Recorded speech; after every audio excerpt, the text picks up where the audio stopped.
बिस्मिल्लाहिर्रहमानिर्रहीम। मैं हूं हकीम इफ्तिखार हसन रायवंडी। आज मैं मोहतरम मासूद परवेज़ साहब की खिदमत में एक गुजारिश अर्ज़ करना चाहता हूं कि जनाब, आप ख़ुद को एक अजीम साइंसदान कहलवाते हैं। यूट्यूब पर मुझ समेत आपके 18,000 फॉलोअर्स मौजूद हैं, मगर आपकी बातों से अक्सर लोग परेशान रहते हैं।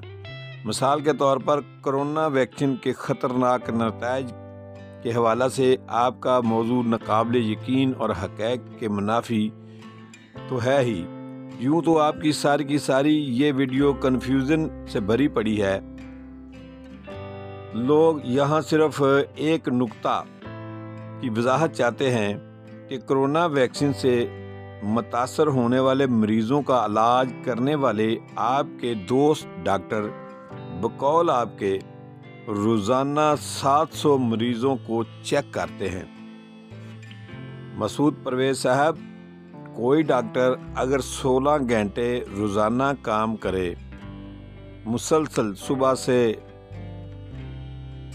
16 घंटे काम करे, तो 1 घंटे में 43 मरीज़ तकरीबन चेक करना पड़ते हैं।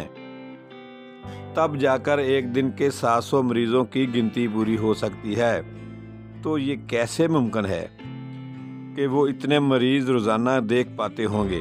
बराए मेहरबानी थोड़ा हाथ हौला रखा करें, लोग पहले ही बहुत परेशान हैं। हकीम इफ्तिखार हसन रायवंडी, शजर दोस्त, ग्रीन पाकिस्तान मूवमेंट रायवंड।